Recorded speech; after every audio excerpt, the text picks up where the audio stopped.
মসজিদে দাঁড়িয়ে ইন্নী ওয়াজ্জাহতু জায়নামাজের দোয়া পড়া যাবে কিনা? ভাই, অনেকেই বলে জায়নামাজের দোয়া। আমি বলি রাসূলের যুগে তো জায়নামাজই ছিল না, দোয়া আসবে কোত্থেকে? কি বলেন? রাসূল সাল্লাল্লাহু আলাইহি ওয়াসাল্লামের যুগে জায়নামাজ ছিল, তাহলে দোয়া কোত্থেকে আসবে? তাহলে বোঝা গেল এই দোয়াটা মানুষের আবিষ্কার, এটা হাদিসে নাই, আসলেও নাই। জায়নামাজে দাঁড়ানোর জন্য কোন দোয়া কোরআন হাদিসের কোথাও, কিন্তু আমরা ছোটবেলা থেকে শিখছি জায়নামাজের দোয়া ইন্নী ওয়াজ্জাহতু ওয়াজহিয়াল্লাযী ফাতারাস সামাওয়াতি ওয়াল আরদি হানিফা, তাই না? এই দোয়াটা মূলত আমরা সানাজে পড়ি সুবহানাকাল্লাহুম্মা, ওই সুবহানাকাল্লাহর জায়গায় এই দোয়া পড়া যায়। কথা কি বুঝাতে পারছি? জায়নামাজে দাঁড়ানোর আলাদা কোনো কি নাই দোয়া।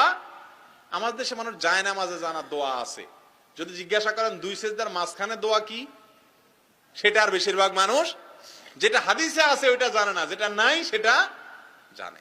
মনে রাখবেন, দুই সিজদার মাঝখানে আমাদের নবীজি দোয়া করতেন কি করতেন না? রুকু থেকে দাঁড়ায়া রব্বানা লাকাল হামদ বলার পরে ইমাম, মুয়াজ্জিন, মুক্তাদি সবাই মিলে দোয়া আছে না নাই? জিকির আছে না নাই? হামদান কাসীরান তাইয়িবান মুবারাকান ফি আছে না নাই? কিন্তু সেটা জানি না, জানি জায়নামাজের দোয়া। ভালো করে শুনে রাখেন, জায়নামাজে দাঁড়ানোর আলাদা কোনো দোয়া নাই। এখন আপনারা যদি কোনো মৌলভী সাহেব বলে আছে, আপনি ওনাকে বলেন হুজুর কোথায় আছে?